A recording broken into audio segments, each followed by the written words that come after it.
Wednesday, September 20th. Can I have a motion to open the meeting? Can I have a second? Second. All in favor? The board will be going into executive session for the purpose of medical, financial, credit, or employment history of a particular person, as well as matters leading to the appointment, employment, promotion, demotion, discipline, suspension, dismissal, or removal of a particular person or corporation. Can I have a motion to enter exec? Motion to enter exec. Can I have a second? Second. All in favor?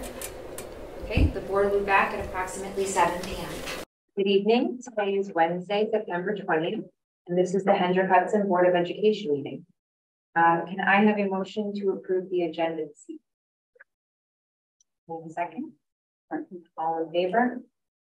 All right, let's stand for the pledge.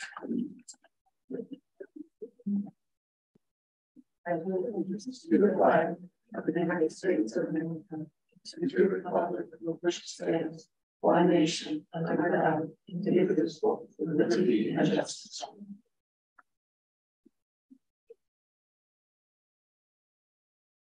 So before we get into our work session that's planned this evening, we do have a small consent agenda of items that are just timely in a timely manner.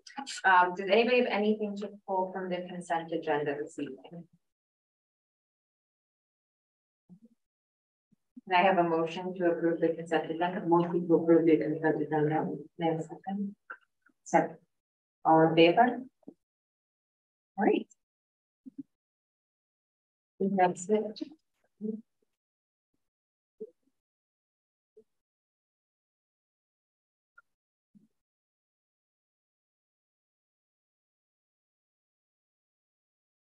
Good evening, everyone, and it gives me really great pleasure. We had a really good day so far today, and this is his third presentation, but it does give me great pleasure to present again Maurice Sykes to the Board of Education, to the public. Maurice is a scholar, a writer, and a lot of other things that I could think of.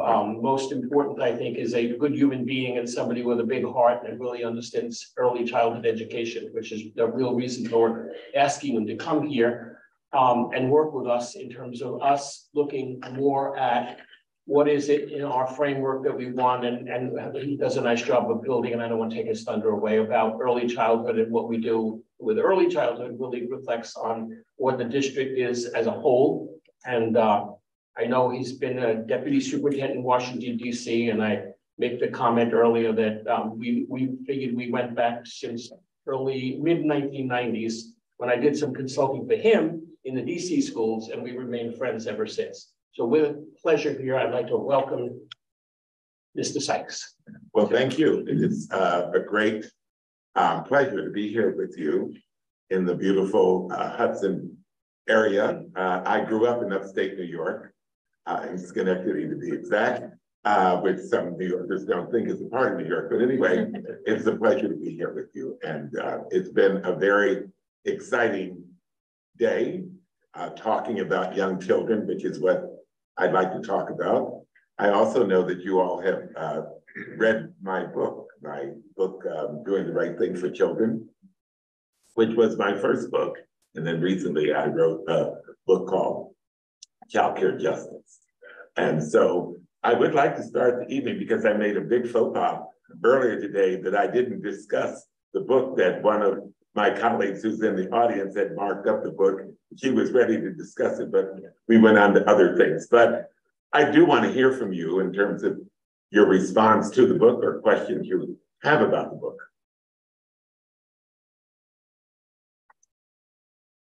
Anyone?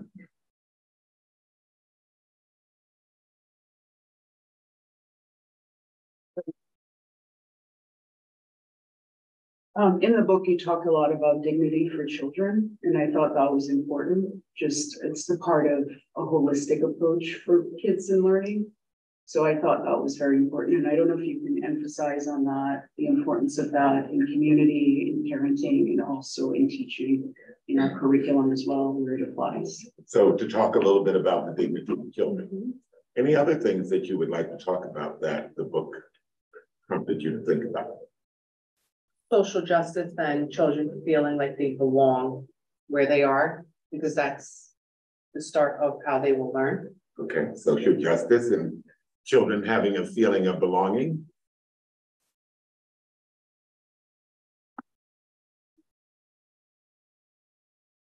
Have my notes here, Maurice. Good. Good teacher that you are.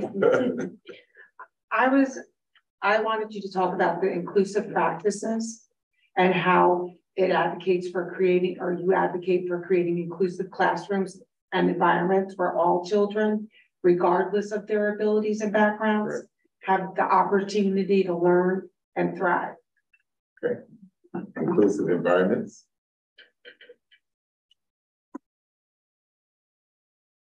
Any others?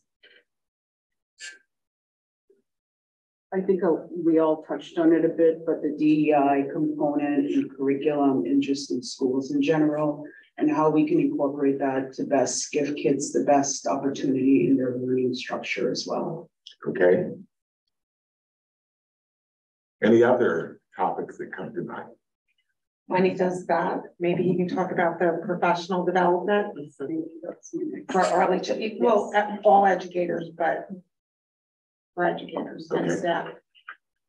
I think it's, I remember, I think it was somewhere around chapter 3 when you were talking about your first experience in the classroom when you were fresh out of school or a very young man. Both. Both, yeah, exactly. I used to have long hair.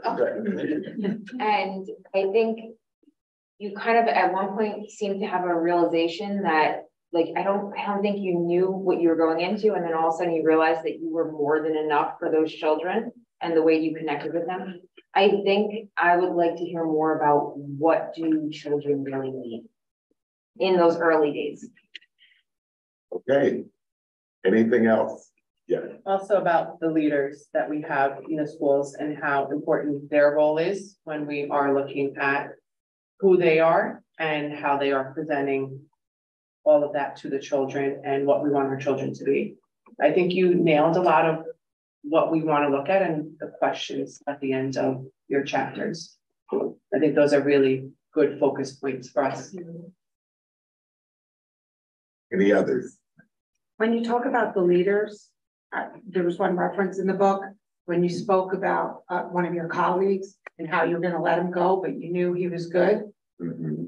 And how the professional, you had faith in him and you molded him to be even better. You never gave up. So maybe that goes along with professional development and how you lead through example. And do you know when he read that book, he knew who I was talking about? I bet you did. Okay, are there any others? Well, this ought to keep us here till 3 hours in the morning. I think I can cover most of them. Sure. Yes, my teaching technique is to let everyone have voice and to allow time for adults and children to give voice because everyone's not as quick at responding. And so I do think we have enough now to go into. I want to start with, something that I tell people all the time, and that is my true public confession. And that being that all that I know and am able to do, and all that I've learned and have come to understand, I've learned from children. So first and foremost, I am a studier of children and their thoughts and their patterns and their ways of being. And I'm sincere. That first year of teaching, I'm sure I learned more than the children did because it's just the nature. And we talked about this earlier today, that teachers who come out of teacher preparation programs are very limited in what they know. I mean, because half of what they teach you, it just doesn't sort of seem to work unless you have an ideal child, which there are none. So you're sort of learning on the job. But something that you said that I think is important for any school district to consider, and that is it's only in schools where we segregate children by age and disability. That coming from a family of 6, My mother never said, I want my typically developing children over here and my non-typically developing children. So it is an artificial, constructed notion that children should be segregated by age, by disability, by learning style. I mean, all of those things need to be taken into consideration when we think about the whole child. And so it is curious that as we think about early childhood, I'm curious to know, what does the board think is a good early childhood program? What do you think makes for a good early childhood? And I'm not putting you on the spot, I know this, but I'm curious so we can have the conversation. Well, Go ahead. I go first. I think consistency. Consistency, okay. What else makes for a good early childhood program? Yes. I think where a child feels safe and secure, Where a child feels safe and secure. What else? where children get what they need no matter what level they are on. So children get what they need no matter what level they're on? I think an important aspect of that is also belonging. If you feel like you belong to a community, to a neighborhood, you are going to strive to do better. You are going to feel like your voice is being heard. And I think that's a critical component. So the sense of belonging. And belonging motivates children? If you No, and I'm just affirming what I'm hearing. Is that what it motivates children? And so the thing that I've been saying today is that all children need a sense of place, space, and grace. Sense of place, am I welcome here? Do the things in this environment suggest that I am a part of it? And is there space for me to do what young children do? And what is it that young children do? Move. What else do they do? they learn. They learn. What else do they do? Play. They play. Play is the work of young children. They talk. What else do they do? They're figuring out life, like how to be amongst other people and how to be comfortable with who they are. And so in figuring out, what do children do? How do we know they're figuring it out? Because what do they do? They try it. And what else do they do? Make mistakes. And what else do they do? Grow. They go, but what are the behaviors that tell us they're trying to figure out life? What else do they do? They get frustrated. They get They frustrated. communicate. And how do they communicate? Question. Thank you. They ask, teachers always have an answer they want, They ask questions because they are what? Curious. Curious. And so good schools promote curiosity. Good schools encourage children, good schools, good programs for young children, encourage children to ask questions. I know it would never happen in this school district, but some school districts I've been in, I've heard teachers say, you ask too many questions. And my big thing is that when there were parent-teacher meetings, I always went to bed early because I knew that I was going to be on punishment or in trouble with. And one of the teachers always told my parents that I did good work, but I spent a lot of time visiting with my neighbors, visiting with that's the term they use, visiting. And I tell people, and so that was to be stopped or stifled. But now, and this board will know, I go all around the country and I get a good sum of money for visiting with my neighbors. So the things that we stifle in early childhood could really be the genius. And I do believe that all children are geniuses. And it is our job to find out to that individual, what is their, where is the genius in the child? So good programs for young children look for genius. They look for what sets this child apart from others. We also, we were talking about professional development. And, good teachers make for good students. And young children need the best and the brightest in front of them or beside them or behind them. And so we have to pay attention to who works with young children, because everyone doesn't have, it takes a lot.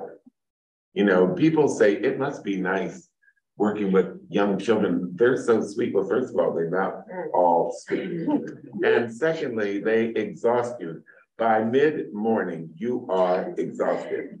And anyone who thinks it's easy, I invite you to go into the classroom with 3 and 4 year olds and see if you're not falling for the principal by a half an hour, because children demand a lot. So they have teachers who give a lot, who are willing to create place, space, and grace for children. And by grace, I mean that children are not judged by their home language or their ethnicity or their race or their socioeconomic standing. They are judged as geniuses equal among others. That's a very important concept for us to think about. And so if Maurice Sykes was your brother, your older brother, and he was in trouble in my pre-K or kindergarten classroom, that doesn't mean I label you.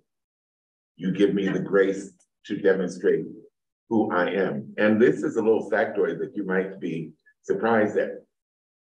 The expulsion rate, not suspension, expulsion rate of boys in early childhood education in preschools nationally exceeds the national expulsion rate in K-12. It's double that. And another factor, and you can look this up, so much so that the US Department of Civil Rights has intervened and makes states now report. And disproportionately, boys of color are overrepresented in expulsion, not stay home for a day. You know, expulsion is hit the road jacket, don't come back no more. No, you know, I'm old, so I'm talking songs. But what could a child do at 3 or 4 years of age that warrants expulsion? And again, so much so that the US Department of Civil Rights now requires all school districts, states, to report their expulsion rate. Why do you think that is? Yes? You try to fit them in a box. You try to stifle everything that's them to fit into a classroom setting. Sit still. Boys don't sit still. Neither do girls, for that matter. Oh, girls don't stop talking. I think that trying to put all those kids in the same box, you know, the same exact box, to be labeled as a good student is what would cause them to get expelled. Other thoughts about expulsion? When you're talking about expulsion, especially of our boys of color, you're talking to a lot about prejudices that adults might come with, that they're automatically making assumptions about those people who are in front of them, those scholars who are in front of them, and they're using their own, some or might be using their own bias that they previously are coming with as well, which is why I was talking about our leaders have to be mindful of who they are and what they know and who's in front of them. No, I think that's an important point. And the biases, and we all have them. We just need to know that we have them and put them in check. But your point is well taken. Boys know, kids don't sit still. So put a bubble on it, or, you know, there's too much noise in here. It just doesn't work with how children grow and develop. I think the saddest part for me about that is that, and I had a boy who was extremely rambunctious as a 3 and 4 year old. And if he didn't have the support that he needed to play, like you said, play space and grace as a 3 and 4 year old, his trajectory for his education would have been stifled from the very beginning. And that is so incredibly sad that that's how we have a problem like that. Yeah, it is. It sets them up for their entire career. Well, not to mention their relationship with their parents. Yeah. You were what? You mean I can't go to work tomorrow? Because, you know, it creates all kinds of dynamics. And then it also creates not just the relationship with the parents, relationships with teachers. How are they going to think about their future teachers if this was what happened to them when they were 3 or 4? They're going to be scared to be who they want to be in another environment or not want to go at all. Yeah, so their attitude towards school is going to be seriously altered. That's the thing, their trust factor is now gone, right? It's now broken, and it's broken at such an early point in their childhood learning that the trajectory for them is going to not be the same for any other child that it doesn't happen to, right? And school is supposed to be a safe space. It's supposed to be where teachers are listening, they're understanding you, they're getting to know you, and they're giving you all of the tools that you need to try, you know, to just be successful in life overall. And if that starts that early without the leaders understanding what each child needs in that classroom, it's just bad for their future overall. Go ahead. I think the leaders also have to know how they're evaluating their teachers, because teachers are evaluated based on how quiet their classroom is. Is everybody sitting down? Is everything in order? There's not, you know, is it too noisy? We evaluate teachers that way. So I think our leaders need to think about I think we need to get away from that mindset and have more of the risk taking and more of that play in that classroom, more of the conversation in the classroom. I think that when we talk leaders, we have to really think about that system that we have, that we are evaluating our teachers. What do we want our schools to look like? And that's what we should be evaluating our teachers on. So not only do we need to pay attention to who we put in the classroom with, we also need to pay attention to who leads these schools, who leads. And I did a section earlier about leading early learning communities, because there is a science to early childhood development, and there are principles of early childhood development. And to the extent that the leader understands that, I mean, you know, that is in a quiet classroom is the order of the day, or an overly accessorized classroom is giving kudos. Yeah, I mean, so we have to pay attention to the teachers and to the leaders. And everyone needs to understand the principles of child development. Anything else on that? So we did the leaders. What did I not touch that you raised the question about?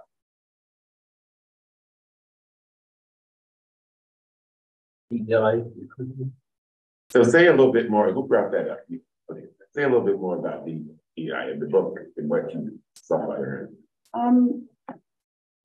I guess for me, the DEI aspect of it is important for the curriculum itself, right? Mm-hmm. Because I feel like children reflect, when they read a book, they should see themselves in that book, right? Right. They should see themselves in positive characters that reaffirm that they too can do something else. But if all the books that we're giving to our kids just have one race that's, you know, illustrated in them, and the other one is, you know, is just represented in a negative light, they're going to start to, that's the continued reinforcement of what you're teaching those children. So I feel like that is a critical component, so that every child, especially a diverse community like we're living in right now, that every child pick up something and see themselves when they look at it in a positive light, because that lets them know that they can become anything. And it continues to let them feel that way throughout their learning. So I think that's important, that's that sense of belonging, but also the curriculum is also tied into what our kids are learning on a daily basis. And so the curriculum should, to a great extent, follow the interests of the children. And the children, a skillful teacher does book selection based on the children, not only the racial and ethnic makeup. We have boys and girls in this classroom. We have children who have diverse interests. Some kids are, everyone's interested in dinosaurs, which I don't know why, but children have other interests. And do we ever ask the children, what do you want to learn here this year? We can still meet the standards, but we're working with the kid, because if we're working with the child's interests, the child is more invested. If the child sees him or herself in the books or the videos that they are more invested. So yes, that is a very, I mean, it's not an exception, but it's a skilled teacher who knows how to do that. And that's what you want in your district, right? Yes. Highly skilled, Yes. highly compensated, and I say, and highly competent. And they have to have the freedom to do that. Yes. You know, So what keeps people from being sick? Other than, well, yeah. I'm a high school teacher, so I'm gonna say that book selection is a little bit different. It's departmental. But So in the maybe early it's years, different. I don't know how it's here, but in the early Depends on years. what they use in the book for. So in the early years, can the teachers? Sure, absolutely. they have They a library. Pick and change their books year to year. I also think it's And about, they can do it month to month too, or day to day. Yeah. I also think Can't it's order about like that. knowing what books are available.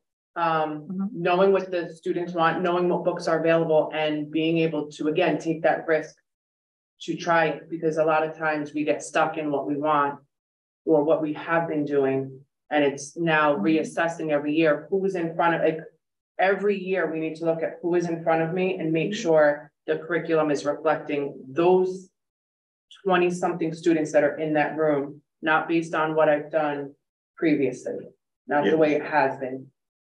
Yeah, I always tell the story about the teacher who has this box that's marked science, and it has a bird nest and a broken egg and a twig and a seashell. And at the end of every year, she packs that up and puts it on the shelf. And then when the year begins, she takes it off the shelf and starts to remind her that that is not the ocean that children hear when they put the seashell. So there's, we are driven by standards and curriculum, which neither teach it. They are guides for us. Instead of being child-centered and finding out what children want to learn. And there is a wonderful framework called the responsive classroom. And during the first 6 weeks of school, one of the things that you ask the children, what do you want to learn this year? And in the responsive classroom, the children make up the rules because you're teaching them what civic engagement is. And so you start with the children's hopes and dreams for the year. What are your hopes and dreams? What do you hope to accomplish this year? And then you ask the children, based on your hopes and dreams, what rules do we need in this classroom in order for you to realize your hopes and dreams? So the children are contributing to the democracy of the classroom, to the governance of the classroom. But there are rules, and I go in classrooms where there are about 10 rules posted. Young children only need 3 to 4 rules that cover a host of sins, as I tell teachers. They're broad enough. Be kind, be respectful. I mean, they're simple, and the teacher sort of guides the rulemaking, but there is the first level of civic engagement just by allowing children to first express their hopes and dreams. I hope to learn the alphabet this year. I hope to learn my numbers. I hope to write my name. Now we have some buy-in. You understand? Now we have kids saying what they want to learn. Then you can teach them whatever else you want to teach them, but that initial interaction, that's how you create place, space, and grace. So going back to the book and the importance of and getting the idea of what children want. I have a feeling that there's a lot of limitations on it's going to be tied to money. Do teachers have access and the ability to grow their libraries each year? How does that happen? How does that look? To get what they need for their classrooms as they shift through. So I don't know the answer to this. I'm asking it. I don't know if there's a limitation. Like, how could we assist in that process? I'm going to let the district expert. Part of the budget cycle is having them request that.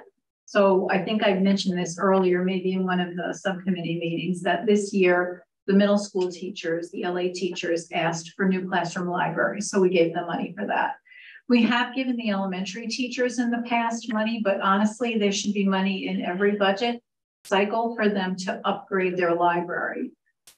Good teachers, especially teachers who are veterans and have acquired a lot of reading material, will often do what Maurice is suggesting and cycle their classroom library so that it motivates interest. So maybe I put out shark books and then I take them away and I put out another topic. And often we do interest inventories with the kids in really all grades. That should happen, not just the little ones, to see what they're interested in, because obviously I can do exactly what he's saying and tailor what I'm putting out to the interests of the kids. How do we help our new teachers build their libraries?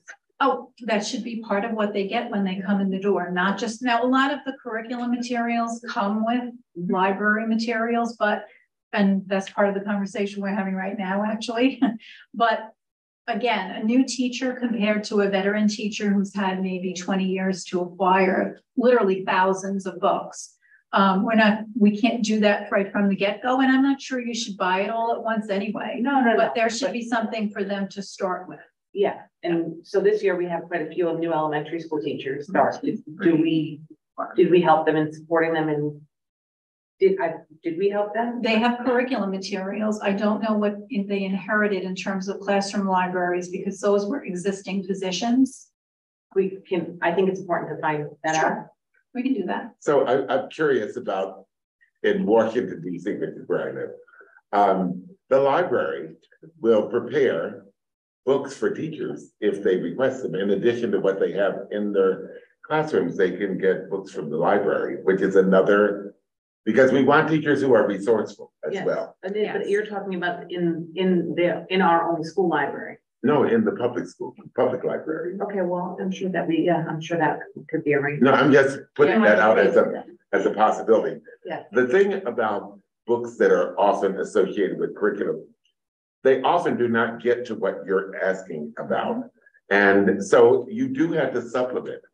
And teachers are always supplementing. We look at the out-of-pocket expenses of teachers, and it's significant over time. So the books are one part of the dynamics of a classroom.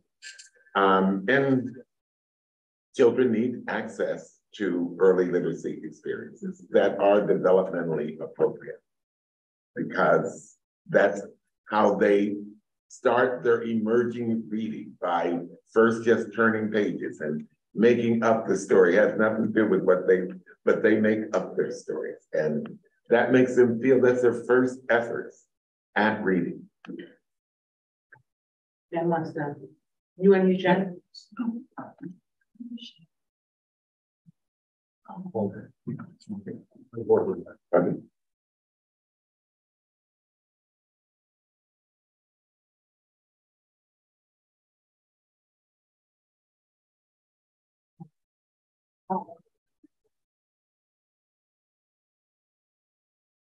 Oh yeah, maybe she can have it set up that she can unmute herself.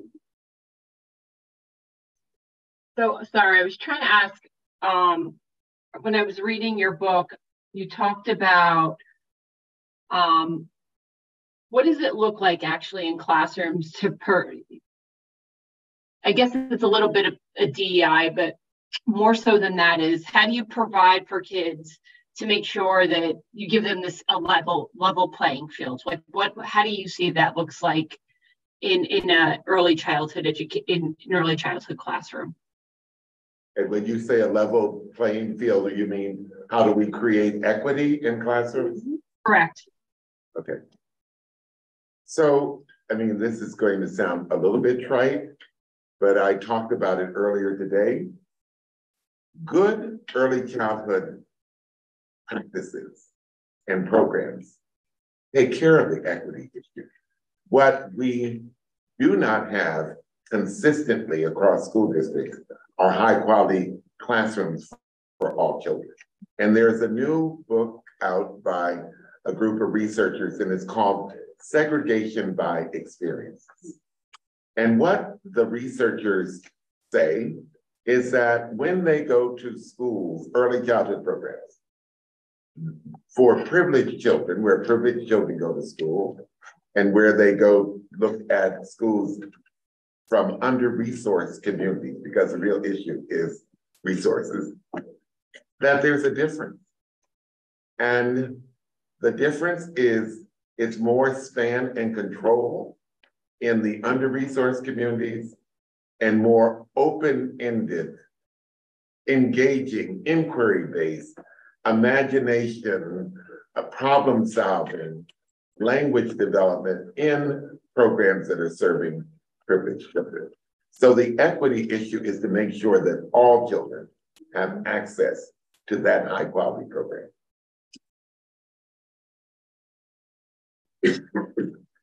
Questions or comments about that? That's pretty provocative, isn't it? They have to change the way the schools are funded. If you really want to provide equity across for all, you have to change the fund. That's one consideration. What else do we have to change? You have to change mindsets. Mindsets. And what would be the mindset in this equity focused classroom? What would be one of the mindsets? Well, in the classroom where we have a control aspect, there is likely a sense that if I give the freedom, I won't be able to manage the behaviors. True. So one mindset is that all, and that's in caps, children can learn at high levels. That's the first mindset, to believe that there are geniuses in all 15, 18, 20 children, and there is the genius. So all children can learn at high levels. Go ahead. It's funny that you say that because I'm speaking with parents and not just Hen Hud parents, parents in general. It seems like there's a mentality of once a student has become part of a special education program, it's like, okay, we're going to put this student here and we're going to, obviously they have their own education goals, but they become treated very different. True that. Right? I used to say that SPED was like the no roach hotel.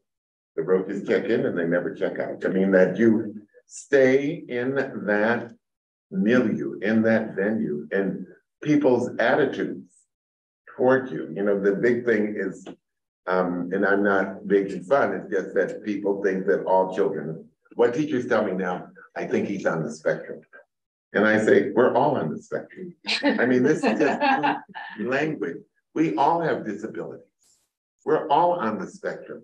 And the labeling of children is one of the most detrimental things we can do, to box children in. And no one is the same forever. You know, if we understand development, and that's why when we're looking at young children 3 to 5, we talk about non-categorical, because development is such, a child might look like this now, and as they get older and develop, that which we thought was a disability is no longer a disability. But to ignore, I mean, if a teacher says, I have a concern about Maurice, then I want to know what it is. And then I want to know what is the presenting behavior. So there's too many people who are just willing to accept that the child has a problem. And I do child study with teachers and principals. What is the presenting behavior? Does he open the door and hurl a block across the room, knocking down 3 children? No. Well, what does he do? And then what does he do well? Because we have a lot of what kids can't do or what they do that is a challenge. But what does he do well? And I think that parents and teachers and leaders have to ask the same question. But that's a part of the professional development aspect of it, right? Is that if teachers are continuously learning all of the new techniques, the things that they should see, the studies that are done, and they're constantly doing that improvement on themselves, right? It gives them the ability to actually educate our children in a new way, right? Maybe a way they didn't see last year, right. But they took this course and wow, that opened my eyes because I didn't teach this way before. But now I just learned another technique I could apply to maybe a child that has a certain issue and see what the response and the feedback is. So I think that's a critical piece. And well. That is a policy piece that requires money and time. If you're going to do it right, you need money and time. Money to bring forward whatever kind of professional development, and time for teachers to learn, to understand, to practice, and to reflect. And I know it's a challenge to create time for teachers, but you'll never get to where you want to go if you don't provide the time for teachers for professional development and training. And more is better than less. And I know it's always a challenge around time, but we'll never get to where we want to be with children if we don't take the time to train the teachers and provide them time for learning, practice, and reflection. Those are the three: learn, practice, and reflect. Yes. So are you suggesting maybe that it's the lack of PD that the teachers in these early childhood programs in the districts that are not, or in the environments that are not encouraging this conversational methodology of learning, it's a lack of professional development is really the differential? Yes, and I'm going to go on and say some more about that. So one of the foundations which I've brought up in the two previous presentations are the New York State Early Learning Standards. And the standards tell us what children are to know, understand, and be able to do when they enter kindergarten. And I have observed, I've only been here one day, I have observed that people are not familiar with the early learning standards, and that drives what we do.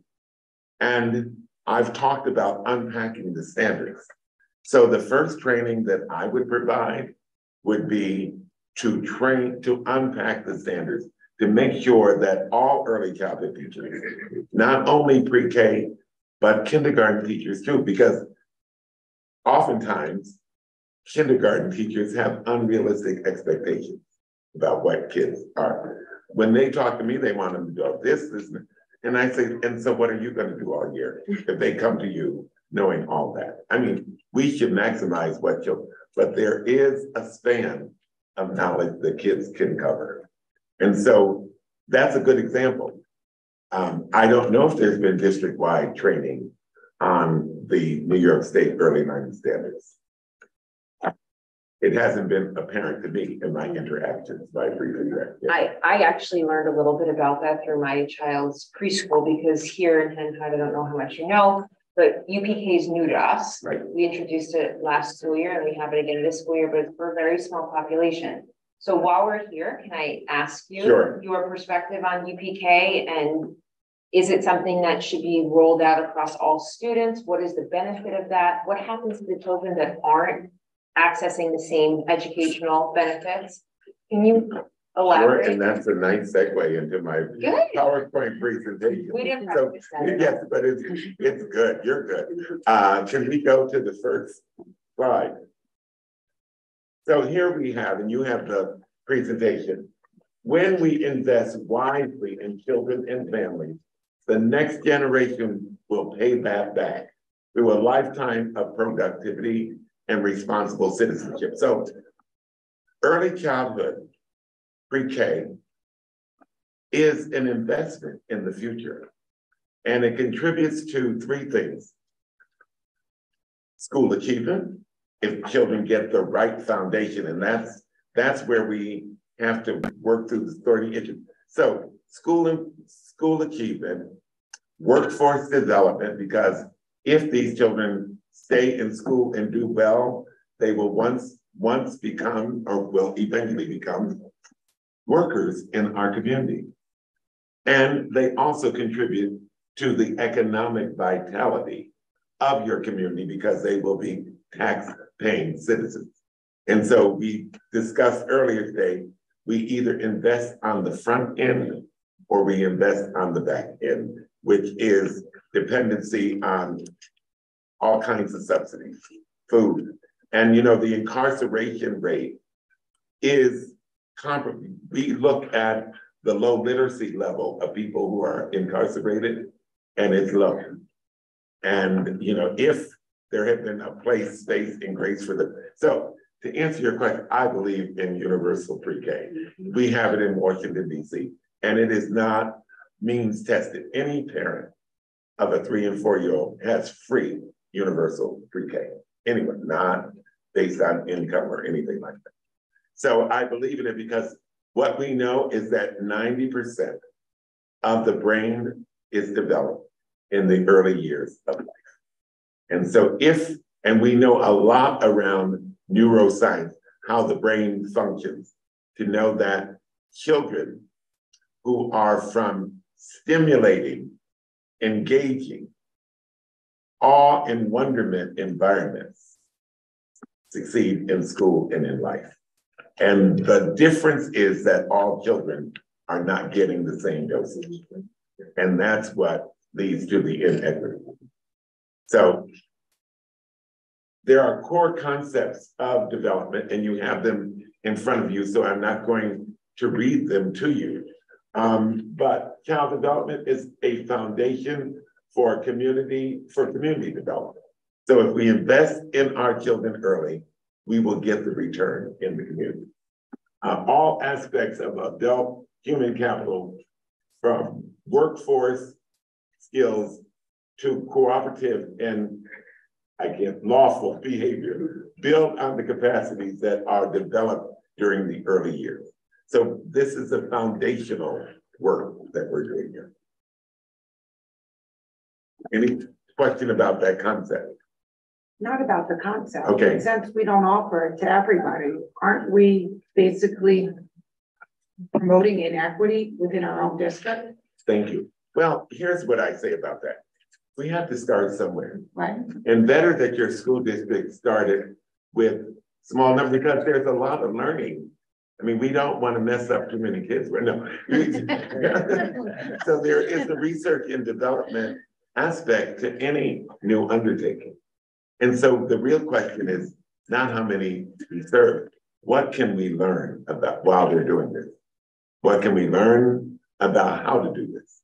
I mean, we raised the issue of the investment of professional development time and money. That is key, because without it, teachers can't. So I wouldn't worry so much about how many children we're serving. Are we serving the children we're serving well? Are we doing a good job? That's the basic question.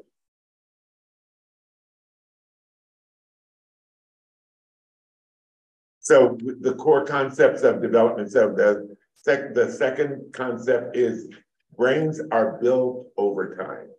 And so children in the research, children who are not in stimulating environments, when they look at their brains, when they look like someone with Alzheimer's, because the stimulation, these synapses, and I don't want to get into, because I'll get lost in the mix, but children are building structure, and the more stimulation they get, the more they develop in their brain. Their cognitive development grows with their brain. But if children are told to sit down and shut up, which would never happen in this school district, but if children are told that repeatedly, then there's not much stimulation going on. Kids need interesting things to do. That is just that simple. And we need to teach teachers how to create interesting environments.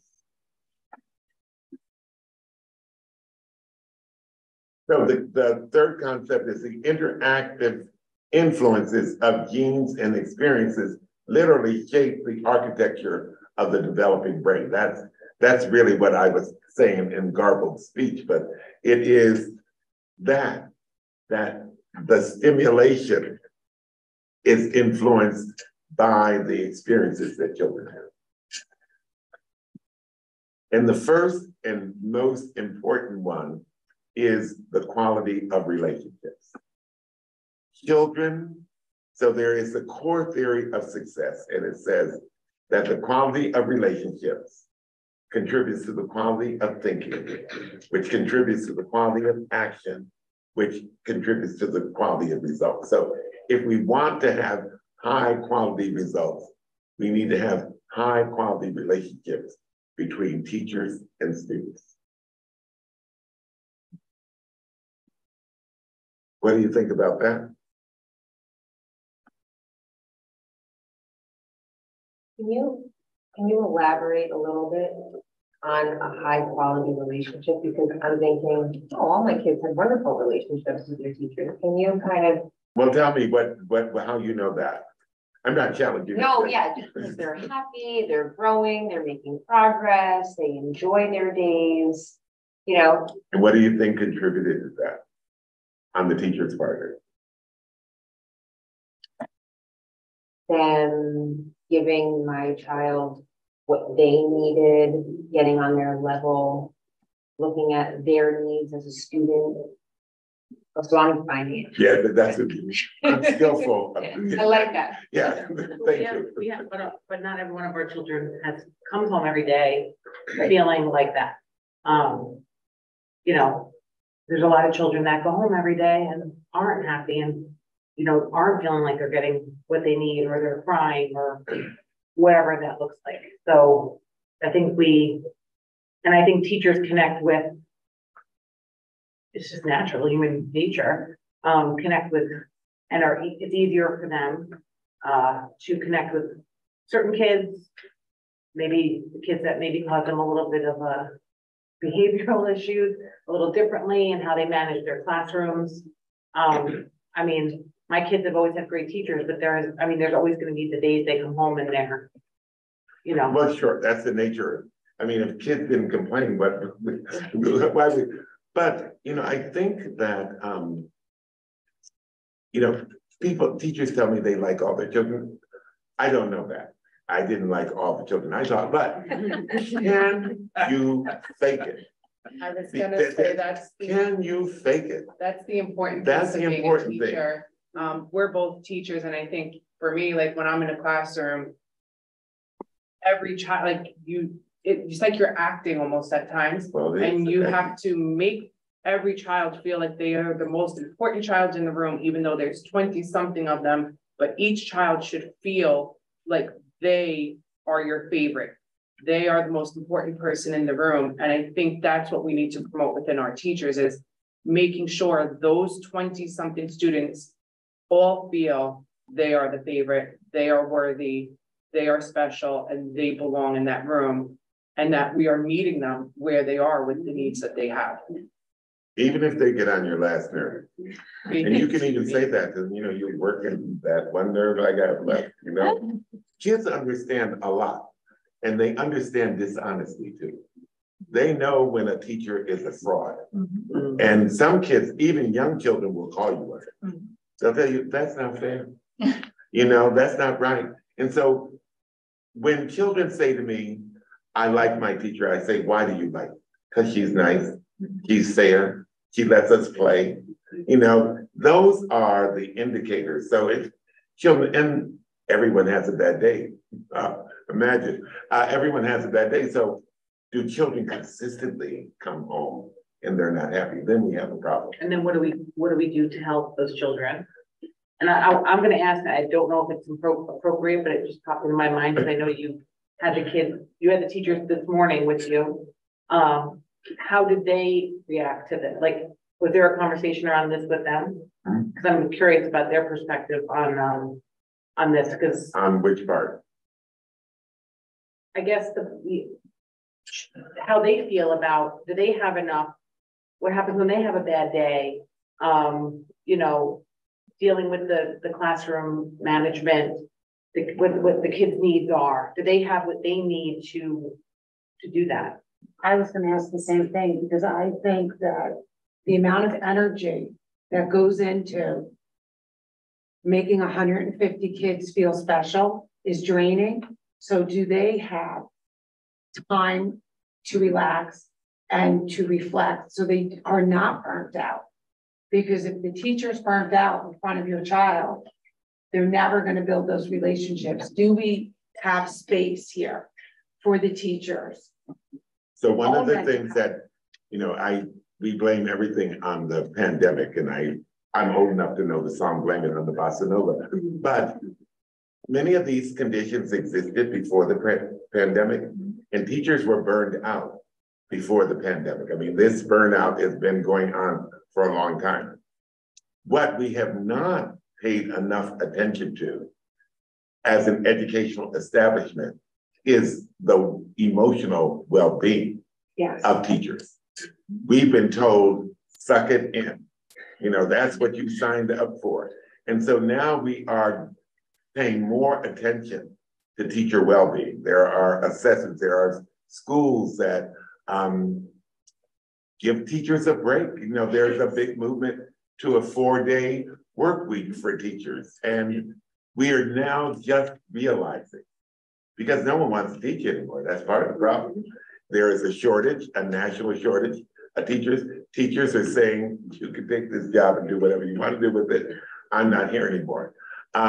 So there is the realization that we have to pay as much attention to the social emotional being status of teachers as we do to children.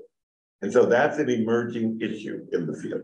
Not just teachers too. I want to put all staff in that because they're all drained, they're overtaxed. I know, but I don't want to overpromise. I don't want to overpromise either, but I just want to make sure. But you know, one of the things that sometimes in education improvement we want to take in the universe, if we can save some teachers from good teachers. Some people, I always say about burnout, first of all, you have to have been on fire at some point in your career. So you can't burn out if you've never been on fire. So some folks need to go home because it's time. But our good teachers, we're losing them as well. And we need to figure out what to do to hold them in place. But first, we have to take care of the children. First we have to take care of the children and make sure we're giving them a rich, robust, early learning experience. So we've been through the core concepts of development. But I do want us to pay attention to these principles of ideal learning environments because they draw from the best in the field of early childhood education.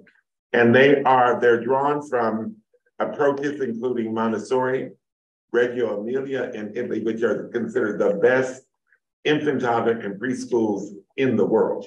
People travel from all over the world to see these programs. Friends Center for Children, Tools of the Mind, which I understand you're using in one of your elementary schools, Bank Street College of Education in the Waldorf School. So these principles of ideal learning draw from multiple sources in terms of what is best quality. And so to our equity issue, the first principle is that decision-making reflects a commitment to equity. First and foremost, that in all our decisions, we have to ask ourselves, is this providing equity? And that has to do with the quality of programs that we put in place. The second one is that children construct knowledge from diverse experiences to make meaning of the world. And that means that we have to consider a child. So when we talk about developmentally appropriate practices, we're talking about what is age appropriate. What's appropriate for a child that age? What is individual appropriate? Because all children are different. And what is culturally appropriate? And that's something we miss out on. And because things that are in one culture may not be valued in another culture. And I just had a discussion with some men in early childhood education. There was a discussion about should little boys be allowed to cry? What do you think? Yes. They should be, yes. Why? Because they have to show their emotion. They have to be able to express themselves when they're sad. There's nothing wrong with crying. I think that's a big part of an issue with society, right? Men are not supposed to cry. They're supposed to have these tough exteriors. And I've noticed that in a lot of Black households, that's one of the things. You're supposed to be strong. You're not supposed to cry. You're not supposed to express yourself. And that's a big part of why a lot of men hold a lot of things in and they go through life in that phase where they feel like they can't express themselves because they're not allowed to be sad. They're supposed to be strong. And I think that's a big part of like just what we do in the early years of letting kids know that this is a safe place. you can express yourself however you feel and know that you're still being heard. So it transitions throughout your life, honestly.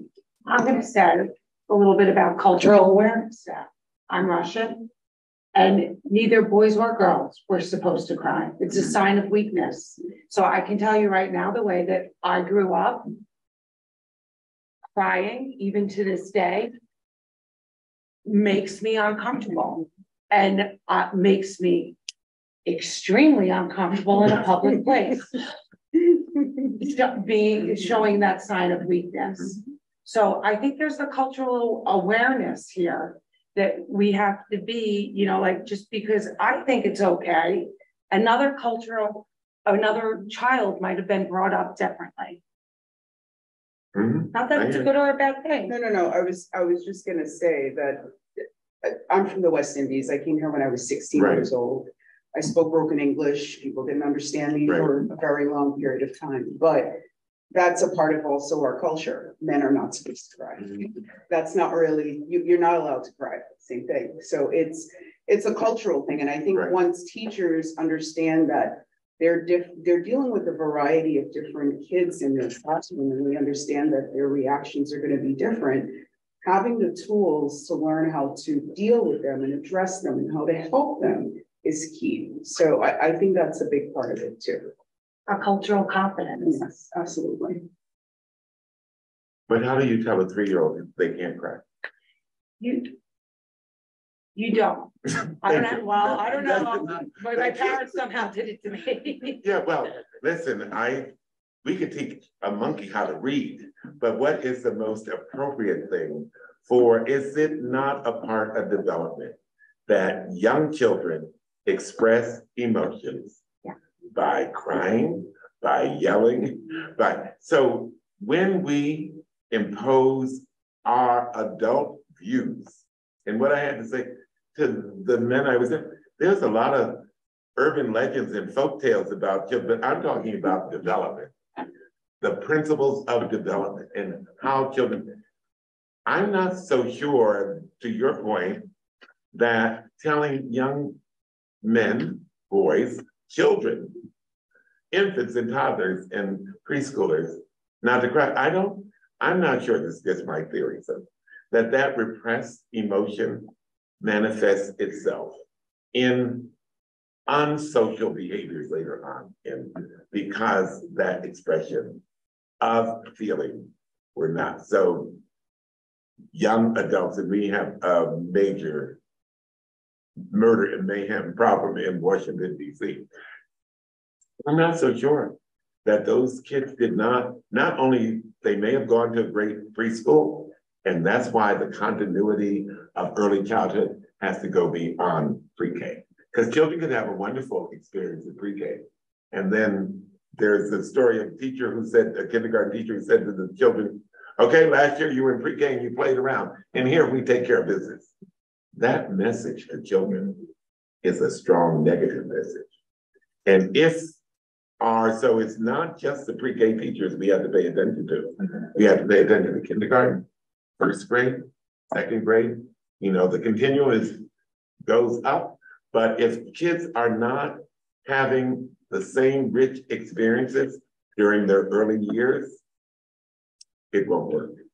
I think also one of the beauties of what we're doing tonight is that this is open to our entire community. I know we are focusing on our schools, and I know we're focusing on our leaders and our teachers, but I think a lot of these messages are also important for our families in general at home. Like one of the things you just said about like imposing adult views, I feel like that happens a lot here, where as adults, we all have feelings and we project them onto the children. And then we make the children have these views, like just going back to the crying, you're not allowed to cry. Like it's just a thing. We project that onto children so that they stay bottled in and they don't want to do this, and they're gonna do exactly what you say.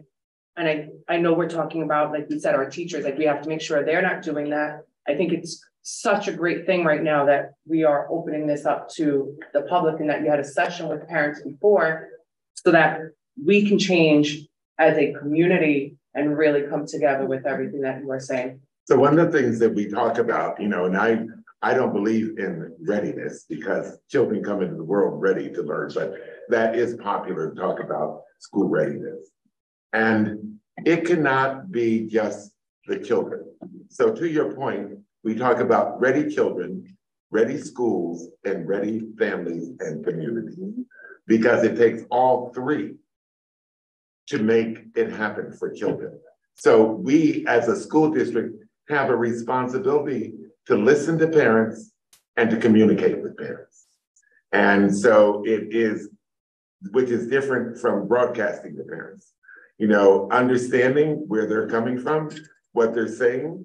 We can't do everything that people want us to do, but we can listen and we can do some of the things that people ask us to do. But we cannot do it without families and community, because the community writ large, whether they have children in the school or not, need to understand what's going on and what their tax dollars are supporting. So we have a responsibility to inform, engage, and communicate with all. So principle 3, which just warms the hearts of early childhood educators, and that is play is an essential element of young children's learning. And play throughout their experience, not just in pre-K, but there are different ways of playing. And, games are playing. There are different forms of playing, but play is important to children's social emotional development, their cognitive development, because when you play games, you make rules. And making rules is a part of critical thinking. And so, play is, I say it's a dirty 4-letter word in many school districts, but play is critical to children's development. So I haven't had a kindergartner in 10 years, so it's a long time. But 10 years ago, and then 13 years ago, my other child, I feel like kindergarten was not play-based here at Hendrick Hudson. They sat a lot of the time in a chair as 5-year-olds, and my children are both young 5-year-olds. It was not easy for them. Have we changed how kindergarten looks for them? And I thought it's been 10, 13 years. I have no idea. I don't even know if my daughter's kindergarten classroom had a kitchen in it. My son's did. I don't know if my daughter's did. I don't know when she played in school. That's maybe on me as a parent. But I always assumed in kindergarten you played, but we expect, like you said, readiness. They should be reading out of kindergarten. They should know their basic math out of kindergarten. Like, we put a lot of pressure on the teachers and the kids in that way. So, and this is just my take and my experience. How can we bring that into the classroom so that the kids are learning to read and they're learning to know numbers and they're getting that play experience and the socialization and everything else. It's a tall order. But a skillful teacher is able to do that. Thank you. A skillful teacher can have children dictate a story about what you just did. Mm-hmm. Do you want to write a story about what you, so it's not either or, it's both and. But you have to have teachers who have a disposition. Some people, they don't want sand tables in the classroom. They don't want water. It's too messy for the custodian. I mean, teachers tell me all kinds of things. But what about the kids? So it is, we need teachers who have, and we have to provide training for them, how to facilitate play. That is a skill. Yeah. I also think one of the things that was a beauty, and you mentioned like that one kid had a kitchen and one didn't. One of the things that we put in one of the schools is a kitchen, and I'm a big proponent of that because it's an area to play. Different lessons they can do in there, drawing the pictures, making the food. Like when you mentioned that, that's what I was thinking too, is there's an area of play. What else can we put into our buildings to encourage that kind of play where the kids are being creative, the kids are hands-on, the kids are not sitting at that desk. I think we really need to look at, as a district, what is it that we want our kids to be doing besides sitting there, and what do we have already in place, and what else do we think is important to invest in for that? So That's here's why I love what the kitchen. told me about. So the kitchen is dramatic play. That's what it's called in the profession. You're But talking about fake. I'm talking about fake kids. I'm talking about the real kitchen. well, it doesn't, Kindergarten. it doesn't matter whether it's fake or real. That's not what Okay. the purpose I was is. just wondering. The purpose is for children to explore the possibilities. What concerns me is that the dramatic play remains the same throughout the year. And it should change over time. If we're now studying animals, then it becomes a vet shop. And a skillful teacher knows how to transition and transform that space. So we might start off with it in the beginning of the year as a dramatic play, but I make teachers mandate that teachers change that space, and it should reflect what is our theme. So here again, training teachers on how to do this becomes a matter of priority, money, and time. The money to train them. It also requires all of the administrators to be on the same page, because we've sometimes had conversations where other people felt strongly that that should not be present. So how do we get ourselves on the same? It's a little easier now because they're with one principal as opposed to spreading across three schools. But I think the board is also raising a very important policy issue, which is, are we a play-based early childhood school district? That's a major policy issue. I would tell you, as a parent that has an 18-year-old and a 15-year-old, that I never felt like Hendrick Hudson was a play-based learning environment. So my question is, moving forward, do you want to be a play-based? I was just gonna say that my experience in kindergarten for my son, who's 8 now, was completely different. The teacher he had, it was during COVID. Kids were scared to be in school, but this was his first classroom experience. And she took them outside. She did hikes with them. They picked up rocks. They learned how to count that way. They subtracted things from their little hikes that they did around TV. That was a part of her teaching them math. And my son enjoyed that because it wasn't work. It wasn't, I'm learning how to count. It was just, I'm doing something fun. We're exploring out here, man. One day it'll be leaves, one day it's rocks, then it's sticks. And then she did like Play-Doh in the classroom. And he enjoyed that class tremendously. Sure. Like he loved every aspect of it. He loved going to school. During COVID, he was like, I want to go to school. And I think that was important, but I think that speaks to each teacher and what and how they're teaching, right? And I think the big component here is that we have to be consistent across the district so that every child is getting that same, the equity issue. They're all getting that same experience across the district as they go through our learning. And I want to withdraw play-based because play has a bad connotation. I want to say inquiry-based. Yes. Inquiry-based. That includes play, but you're talking, see, I think there's a big difference between like a kindergarten experience and like a second grade experience and third grade experience. And what those teachers do to keep the kids' interest and keep them engaged is a lot different. So, as children develop, that shifts based on who the teacher is, what the experience is, what the curriculum is. But from an early childhood, like K1 experience or pre-K K1, I don't know if we have, I don't know I've been at it too long. Right. I don't know what that looks like here. I don't know, what are the values? What are the teachers doing? I don't really know what that looks like.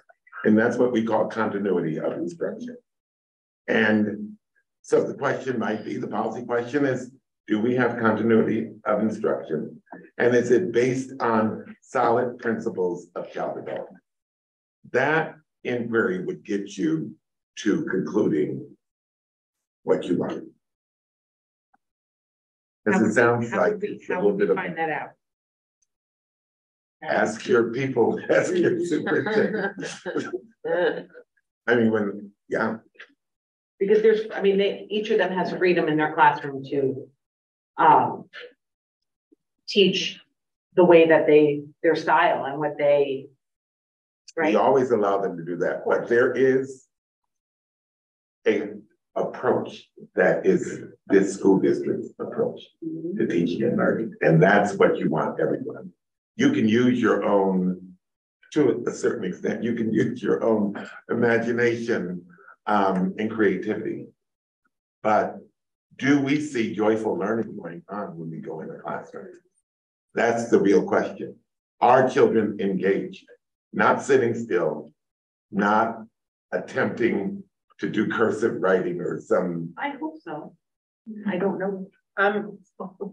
My experience, I've seen that from my children are younger. I'm on the younger child end of it. And I know my kindergartner last year when he was learning, they were allowed when they were on the carpet or doing their activity, when they were done, it wasn't you stay here and wait for everyone else to finish. They were able to go up and they had centers in the room. And I'm pretty sure when we did site visits, most had the centers. He was allowed to go and then pick something from a center that he wanted to be able to work on independent. And they knew the routine, they knew the structure.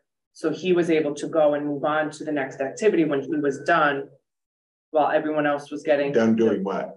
Whatever the activity the whole class was supposed to finish at that time, whatever was their intended standard or target for the day, or that time, when they were done, when he was completed, he was able to move on to another activity while the others were. So that is still going. That is called choice.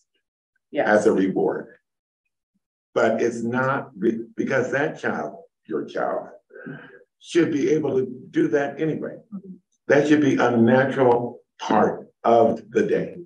Not till I finish what the teacher wants. Or I'm going based on I don't know if that was what was actually happening in the room, but I know there was choice in the room and there were centers in the room. That I do know. So it wasn't sitting in a seat all day. So, however, as you describe it, it was choice after you did.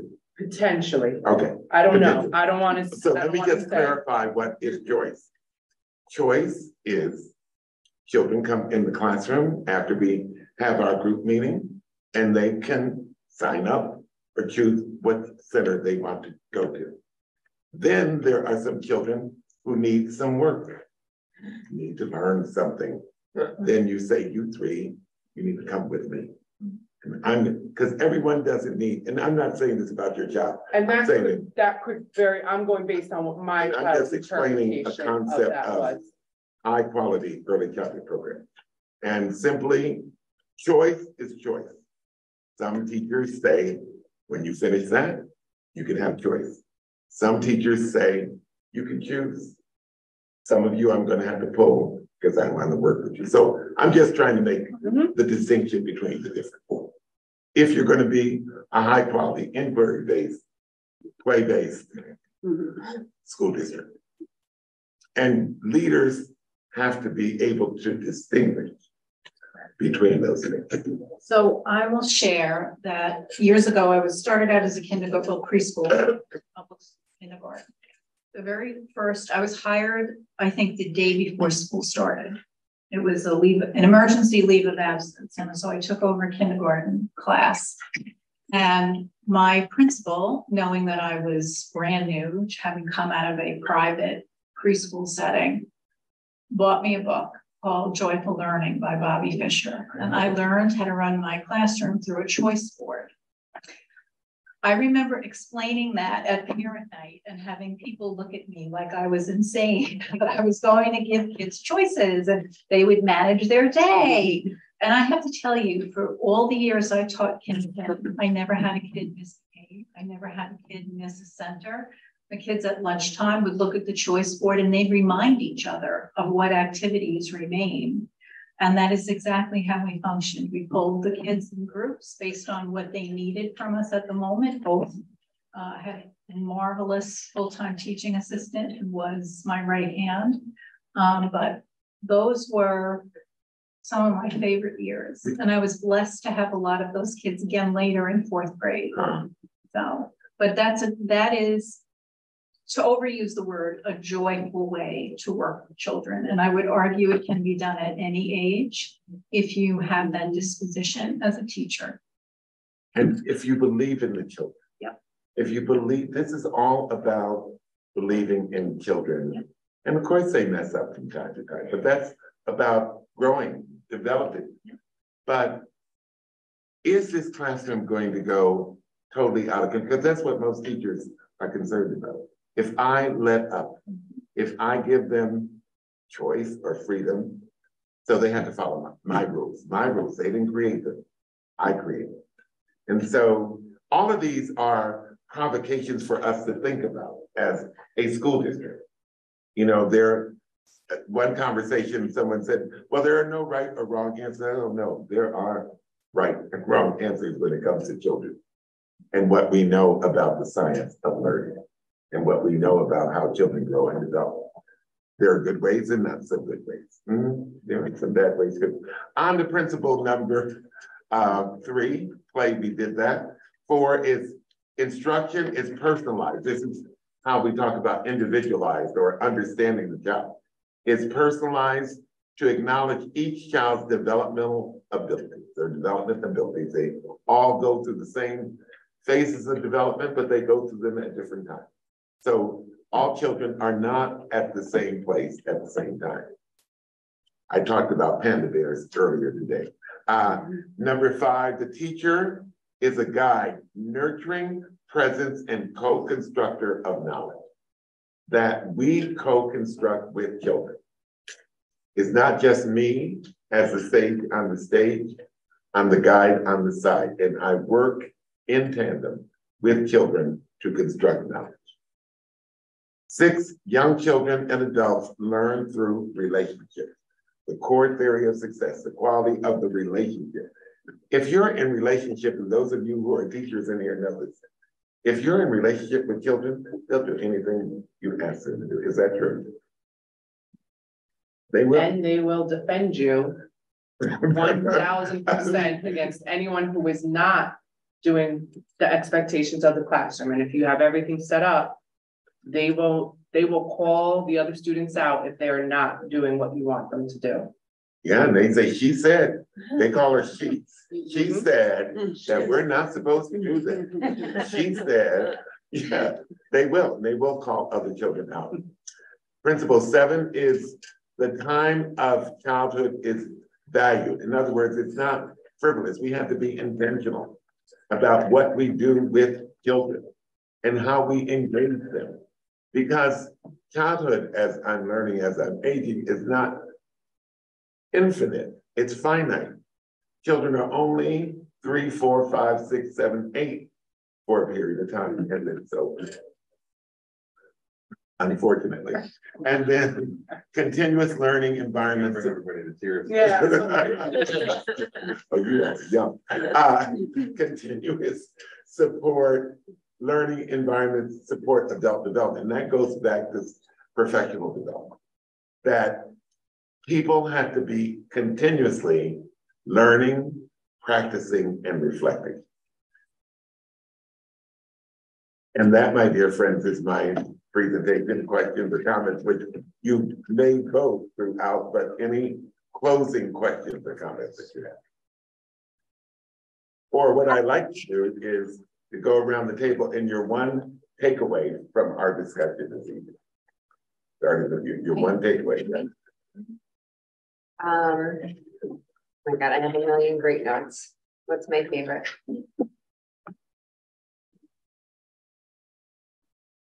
Your one takeaway. I'll start. Okay. So huge for me, and I don't think we've done this here in our decision making, and it's always been it's always top of mind for me, but something that we really need to practice is this providing equity. Is a question we have to always answer that question when we're not us as a board even necessarily, but as a school district, as people, right? Or that's a very putting equity at the center of all decision making. Mm-hmm. Okay. Another takeaway. I was going to say that what you started off with, talking about how only in schools do we separate people by age and their ability or disability, whichever way you want to look at it. Next, your one takeaway. That we stifle children. And that what we stifle, some of the characteristics that we stifle could be their gifts. That hits home for me as a teacher too, Okay. so. Next. I think one thing I learned is just, I think the driving force of our district needs to be equity, obviously for our kids, but also just that sense of belonging and just the DEI overall in understanding every child and being able to give them the things that they need to help them to learn as they continue to go through the school process, right? And just be the greatest thing they can be if we give them the opportunity, right? And that starts with our leaders understanding that and the importance of that and making sure that we do policies that reflect that, but also all the other things that come with it, the curriculum, the training. It's a multitude of things together. Let's just go around and we'll come back. I don't want to forget Jen. Okay. I don't. Next. It's not, I think Amelia. Oh wait, we got Jen's on. For me to even, so I guess just when we make decisions and we think about what we want our classrooms to look like and what we want, how we base things up, just look at from the student's eye, the child's eye, not from our viewpoint. Okay. Next. That children should be the ones who are contributing to the classroom. I love your I hope statements that you would have the children make, and all children can learn at high levels. Next. I like the point you made about professional development and how we can work with our teachers to help them better work with our students. Not just about the curriculum that they're teaching, but about the process and the approach to teaching. Mr. Superintendent. I had a few things. You wrote a novel. No, I did, because I was getting all these things that I'm trying to. I want book rights stuff. And I sort of go back to the same thing, the PD pieces, and I was trying to think of how to do that, because when our staff thinks of PD, they don't think of it this way. It's always like, what do I have to learn now? What's new? What's being put on me? And what we're trying to do is really build on their skill set and try to push them maybe to another area or another way of thinking and doing it. What about Enrique, Benita, Margaret, anything? Well, I'll say for myself, how do I keep reading this? I will say for myself that you brought me back to my roots today, and I have thoroughly enjoyed all three conversations. So I'm going back to pre-K.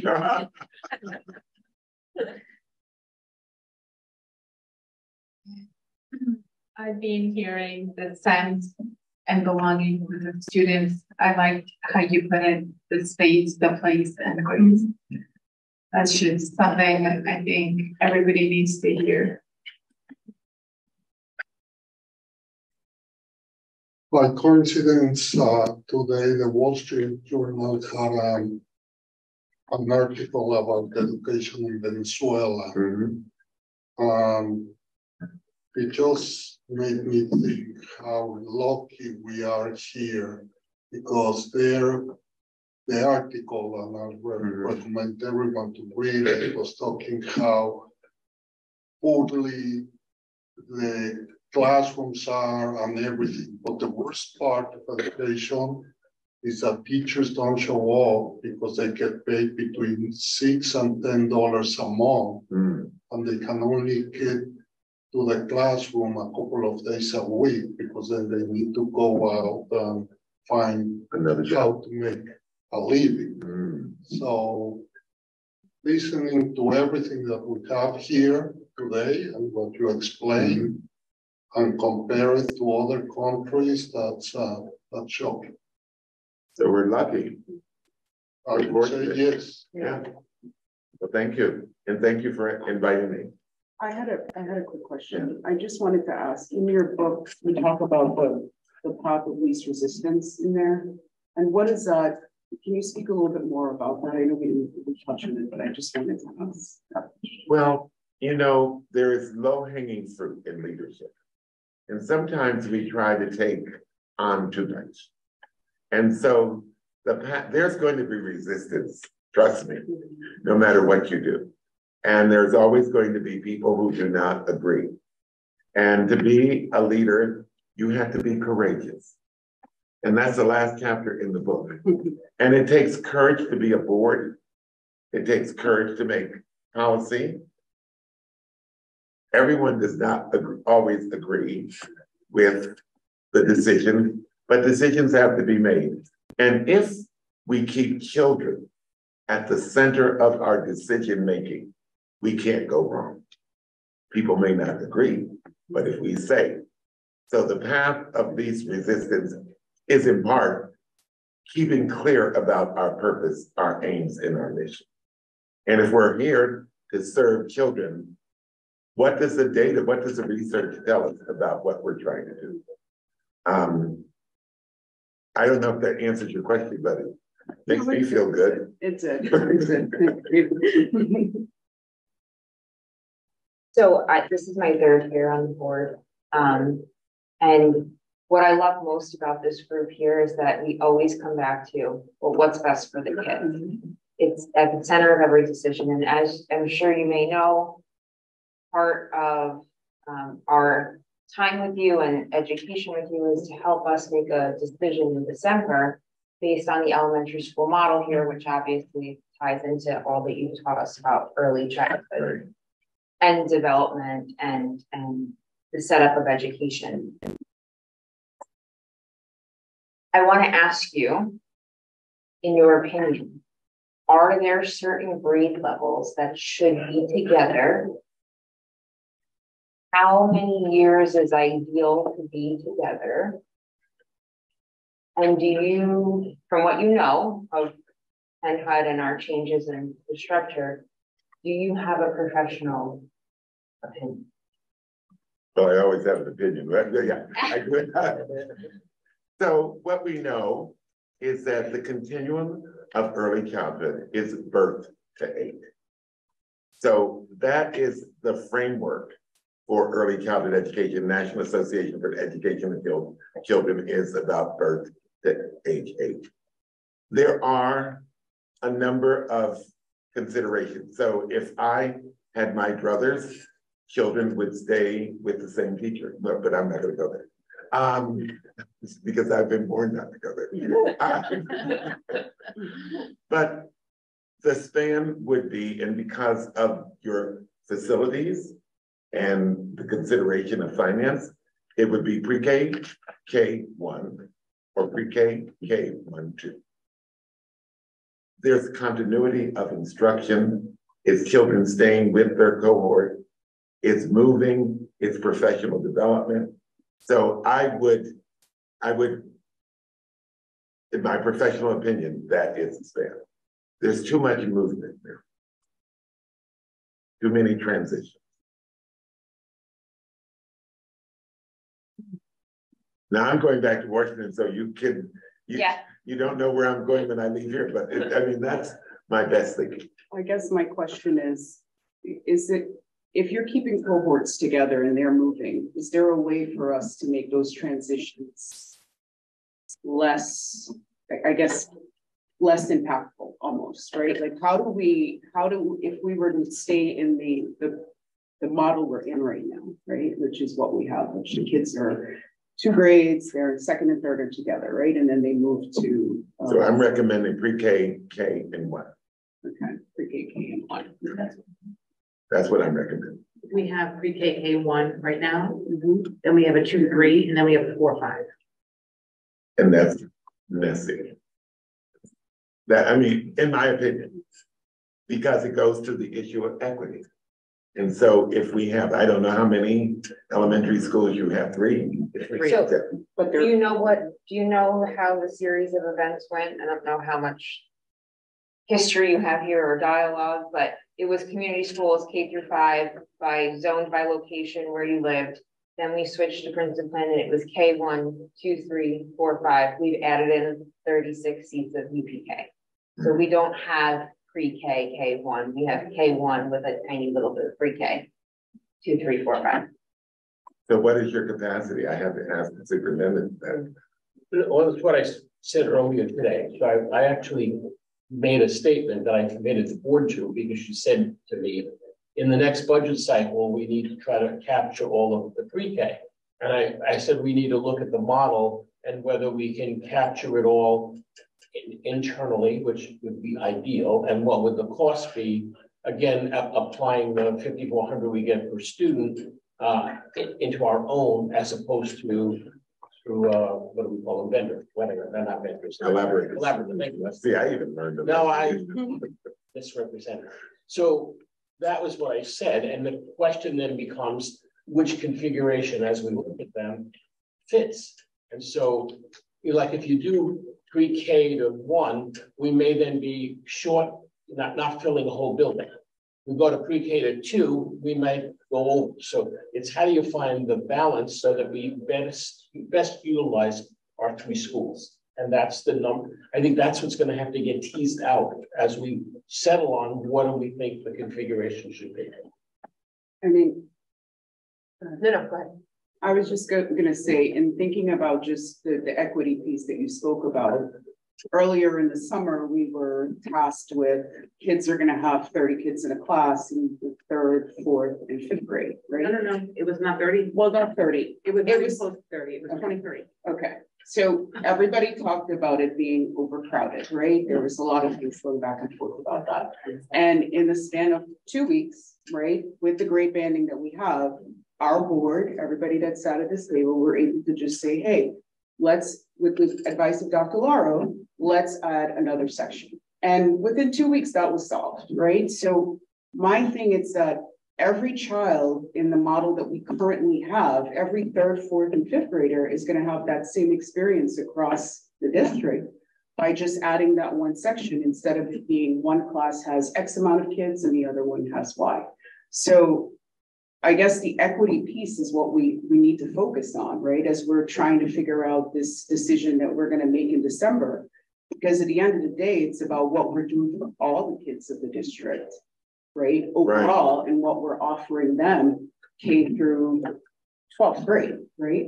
So I think that's important for us to think about as we just, navigate through this. But I also think that we need to have data because we're only a year and a half into the Princeton model. And I feel like we need to do the work. Yeah, I want to, and then I'm really going to have to run out of here. But the configuration is one thing. It's what are you going to do? Mm-hmm. What is the quality of the programs that you're going to offer children? We could debate, but that's just avoidance behavior, because the real challenge for this board, call my Uber, the real challenge for this board is to make a decision about the quality of care, not the physical organization. I mean, that is important, but even whatever we do, if we don't have good instruction going on, it doesn't matter. So this board needs to focus on what do we want for young children up through 3rd grade. And life is not fair. It's the first thing you teach children as an early childhood teacher. When they tell you it's not fair, you tell them life's not fair. So we can never have everyone get, but our investment is in the younger children. And if they start off wrong, it doesn't matter what kind of configuration. So I would encourage you to spend more time talking about what happens in those classes. What kind of teachers do we want? What kind of leaders do we want? What is our philosophy of education of young children? And that will help you get to the configuration. Let me just, because now we're going to get into a debate here, but I want to bring it forward and have the conversation, because I heard things today and it continues, and I don't mean what you just said, I'm talking about earlier. And there's an idea that if you don't have all the kids in one school with one principal in one grade level, everything else falls apart. We don't have equity, we don't have this, we can't get equality. And I don't believe that. I believe that you could have, I don't care, you could have gone back to your 3 K-5 buildings. I say, from what I learned, from what I studied, what I looked at, and what I heard from all of you, and I've learned from the community, is, and I'll say it, it's not going to be popular, but I'll say it, you know, I always say things the way that I see them. And in the past, the neglect of prior administrations and boards of not addressing the inequities is what caused the problem. I say we could go back to, say, 2 schools, whatever. Plan B is my thing, so I'll say it anyway. And the 2 elementaries, similar to your grade, and have the appropriate instruction with everybody on the same page. But we have to change some things that we do here. If we're going to commit to this, then we've got to have professional development where we're able to get those teachers together, even if they're in 2 separate buildings, and allow quality professional development to take place, even if I have to inconvenience parents by having early dismissal or early or late arrival in order to provide time for the teachers to get together. We don't have the luxury of just simply saying we're going to, I think your recommendation was once a week, and we don't have the luxury of having the late entry every once a week all throughout the year. You could also do summer institutes. Right. So it's those things that I know I guess we can solve. I guess my question is, if we have a multitude of things that we have not addressed yet, we haven't worked on, we haven't solved, but we're trying to solve it, which is build in placement, because from what I'm getting, what you just said is that if we don't figure out what kids are learning and how they're learning, it doesn't matter where they're learning. So, well, I just want to be clear. Focus on it that. Does matter. I'm just trying to help you prioritize what comes first, and that you're not changing the deck chairs on the Titanic. First, you have to have a core belief about how children learn and how you want them to learn. I'm not saying the configuration is not important. I just think that we're attending to the wrong things in terms of priorities. Thank you. Are transitions the way that they are right now good for kids? The way that we are configured right now, are the transitions, in your professional opinion, good for kids? Again, I have to say, good for kids for what?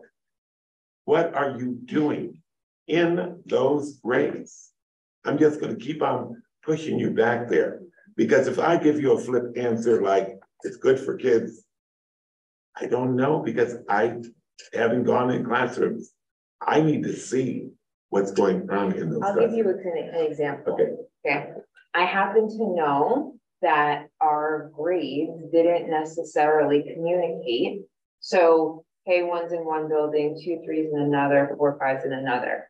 I happen to know that there's many teachers in 1st grade that didn't speak to 2nd grade teachers, and they didn't introduce the students on their roster. That's an example to me that never happened in a community school, because those teachers were in the building together, they collaborated between grade levels, and now they're not sharing between the buildings. There's no vertical. But so you can have a formalized transition program. Right. In other words, the receiving teacher, let's say we were at pre-K, K1. We have activities that go on before the children, but you have to have structured transition. Kids need to visit the school they're going to go to. The teacher who's going to receive them needs to come to their school and see. That's the continuity. Right. So a district can put in place the set of activities that promote. I'm concerned about the pre-K, K, and one teacher talking to one another. I'm concerned about them getting professional development. I'm concerned about them saying, you know, Maurice can come over to my classroom during the reading period. Because that's where he is. We're not promoting him, but this experience might be richer for him than where you are. So there's all kinds of opportunities for collaboration if the structure is in place. Without structure, and I mean structure in terms of procedures, it's chaos. Yeah. It's chaos. And start simple. You know, don't make it complicated. I just put out pre-K, K1, because that's a simple thing. And what can we learn? We're learning as we go along. If we mandate, then it just grows. So what can we learn playing around with this? It doesn't seem like many people, you know, I just been in your district for one day, but don't seem like many people are happy with what we have present. Well, I will Yeah, say, just- not yeah. everyone who was there was representative of the community. But I'm just gonna say too, like, some of the concerns that I'm hearing, like with that piece, those are fixable. Right. Those are So the- tangible, fixable things that we can 100%. do. And we need to always then go back to our No focus matter of that what thing you're quality in. of instruction. My point is that when we were in community schools, what I've learned by being on the board and being involved is that there was not collaboration between the three schools. Now we're in Princeton plan and there is not collaboration between the three schools. Maybe there is to some extent, but from the experiential, right? Because we're in it, there's not, right? Like So that's there's one limited. piece that we're maybe lacking on that we But I'm can saying work on. this where- didn't change. It's But what there it were was. other issues. What did Any it promise model to that you're do? in, there should be. What did it promise to do? What did what? The Princeton, what did it promise to do? Save money. Save money. Wasn't about students.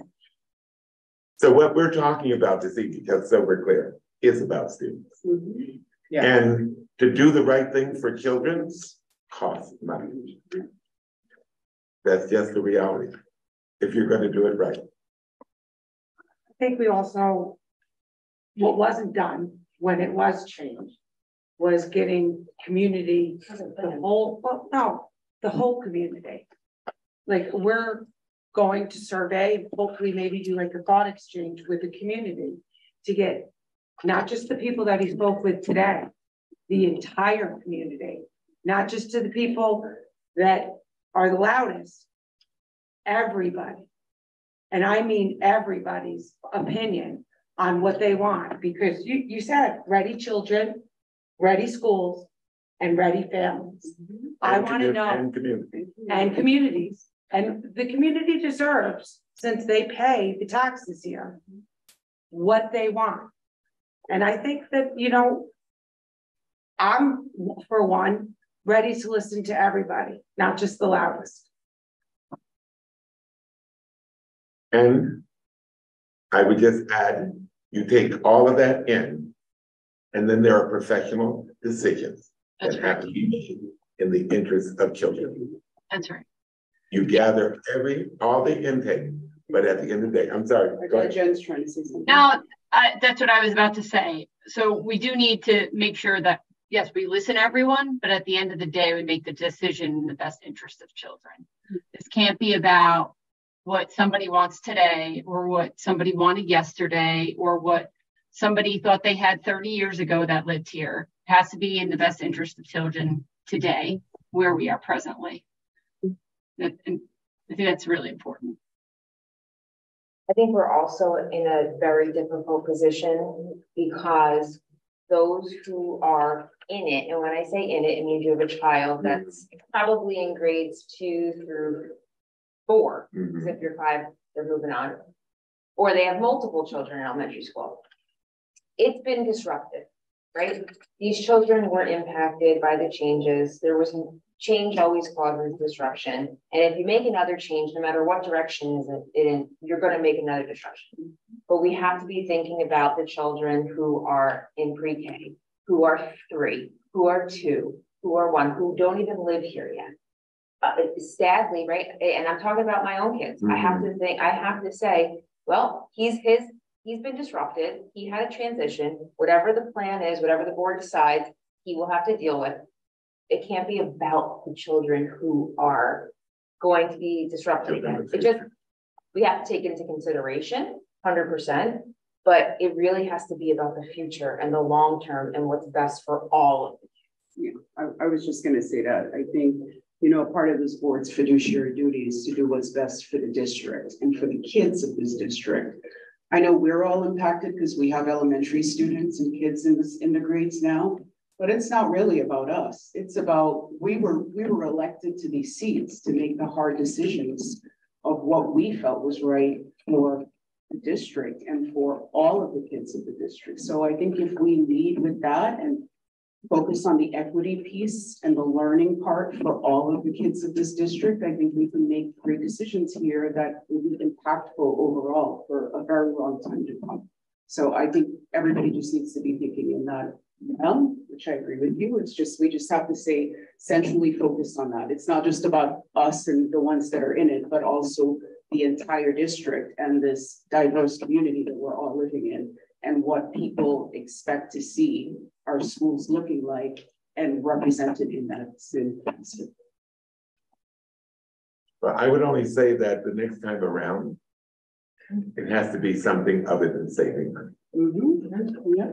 And communicating to your multiple communities what we're doing and why we're doing it. Mm-hmm.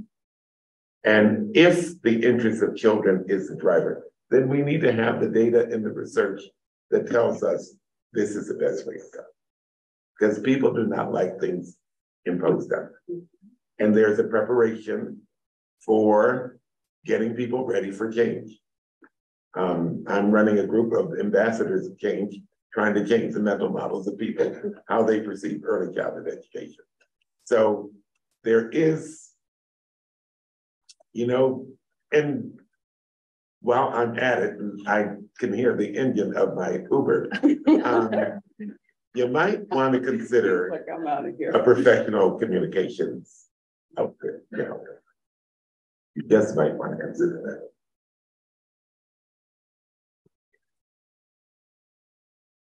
Because even loud people have a point of view. And when there is disruption in the mental models of your citizens, there is some work that needs to be done. And I would strongly now recommend a communication service. I just, the way a person thinks about a situation affects their emotional response. Mm-hmm. So I don't think the emotional response is good or bad, but I know it comes with the way they think about a situation. So when I say I don't want to just listen to the loudest people, I've heard that emotional response. I want to hear everybody's voice. No, I hear that, but still, you need a communication. Yes, we do.